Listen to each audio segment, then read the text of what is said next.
عورتوں کے متعلق جیسے کہ کل میں نے عرض کیا تھا، کچھ عورتیں ایسی ہیں جو تم پر حرام کی گئی ہیں ہمیشہ ہمیش کے لیے، ان سے کبھی نکاح نہیں ہو سکتا۔ ان کا بیان ہے، وہ کون سی عورتیں ہیں؟ اللہ تعالیٰ فرماتا ہے حرمت علیکم امہاتکم و بناتکم و اخواتکم و عماتکم و خالاتکم، یہاں تک تمہارے اوپر تمہاری مائیں حرام ہیں، ماں سے کبھی نکاح نہیں کر سکتا، اور تمہاری بہنیں تمہارے لیے حرام ہیں، مائیں حرام ہیں، بہنیں حرام ہیں، بیٹیاں تمہارے اوپر حرام ہیں، اپنی بیٹی سے کوئی نکاح نہیں کر سکتا، تمہاری پھوپھیاں اور تمہاری خالائیں، یہ وہ جو ابد الآباد ہمیشہ ہمیش کے لیے تم پر حرام ہیں، ان کو محرم عورتیں کہا جاتا ہے، ان سے پردہ بھی نہیں ہے، باپ کا اپنی بیٹی سے نہیں ہے، بیٹے کا اپنی ماں سے نہیں ہے، اسی طرح بہن کا بھائی سے نہیں ہے، یہ محرم عورتیں ہیں جن سے نکاح کبھی نہیں ہو سکتا۔ اس کے علاوہ کچھ اور بھی ہیں، یہ 5 تو میں نے بتایا، ماں، بیٹی، بہن،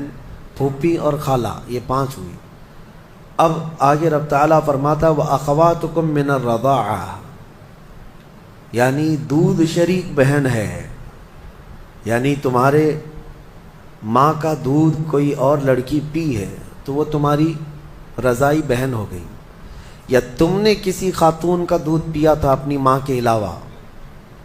اپنی ماں کے علاوہ کسی اور کا دودھ پیے تھے، تو اس عورت کی جو بیٹی ہوگی وہ تمہاری رضائی بہن ہوگی، اس سے کبھی نکاح نہیں ہو سکتا۔ یہ رضائی بہن، دودھ شریک بہن اس کو کہا جاتا ہے۔ پھر 7ویں نمبر پر وَأُمَّهَاتُ نِسَائِكُمْ، اور تمہاری بیویوں کی مائیں، یعنی ساس سے کبھی نکاح نہیں ہو سکتا، حتیٰ کہ اگر تمہاری بیوی کو تم نے طلاق دے دیا ختم ہو گئی، یا پھر انتقال بھی ہو گیا بیوی کا، تب بھی اس بیوی کی ماں سے کبھی نکاح تمہارا جائز نہیں ہے، وہ ماں کے درجے میں ہو گئی، کیونکہ ماں اور بیٹی کو نکاح میں جمع کرنا جائز نہیں ہے۔ وَرَبَائِبُكُمُ اللَّاتِي فِي حُجُورِكُم مِّن نِّسَائِكُمُ اللَّاتِي دَخَلْتُم بِهِنَّ، یا پھر وہ لڑکی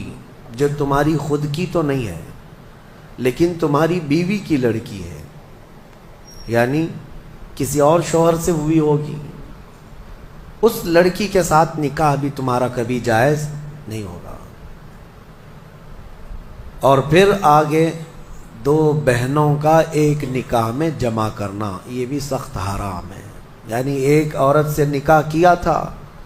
اور اسی عورت کی بہن سے دوبارہ ایک ہی نکاح میں شریک کر لیا، زندگی دونوں بہنوں کے ساتھ گزار رہا ہے، تو وہ سخت گناہ کبیرہ میں مبتلا ہے، حرام ہے، زنا ہے، نکاح ہوگا ہی نہیں، نکاح نہیں ہوگا۔ دوسری بہن کے ساتھ جو اس نے نکاح کیا وہ نکاح منعقد ہی نہیں ہوا، اس نے اس کے ساتھ زنا کیا۔ تو یہ عورتیں ذہن میں رہیں۔ بعض لوگ پھر ہم سے یہ بھی سوال کرتے ہیں، چاچا کی بیٹی سے، ماموں کی بیٹی سے، پھوپھی کی بیٹی سے نکاح جائز ہے یا نہیں؟ تو ہندوؤں کے ہاں کچھ چیزیں اس طرح کی مانی جاتی ہیں کہ ان کے ہاں چاچا کی بیٹی سے نکاح نہیں ہوتا، لیکن اسلام میں ایسا نہیں ہے۔ صرف تمہاری سگی بہن سے نکاح جائز نہیں، باقی جو تمہارے کزنز ہیں، یعنی چاچا کی بیٹی، پھوپھی کی بیٹی، ماموں کی بیٹی، خالہ کی بیٹی، ان سب سے نکاح جائز ہے، ان سب سے نکاح جائز ہے۔ بسا اوقات ایسا بھی ہوتا ہے، میں آپ کو بتاؤں، مثال کے طور پر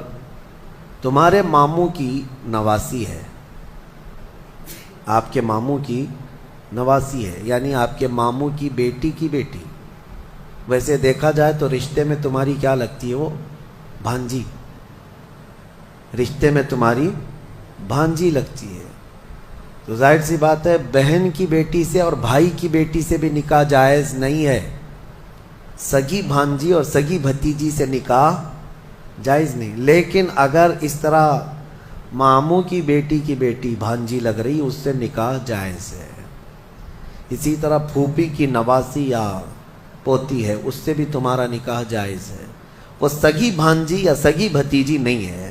تو یہ احکام مسلمانوں کو یاد ہونا چاہیے کہ کون سی عورتیں تمہارے لیے حلال ہیں اور کون سی عورتیں تمہارے لیے حرام ہیں۔ اب ان کے علاوہ جو عورتیں میں نے بتایا، یہاں جو عورتیں میں نے بتایا، ان عورتوں کے علاوہ جتنی بھی عورتیں ہیں جن سے نکاح تمہارا جائز ہے ان سے پردہ بھی واجب ہے، یہ بات یاد رکھ لیں۔ جس سے تمہارا نکاح ہو سکتا ہے اس سے تمہارا پردہ کرنا بھی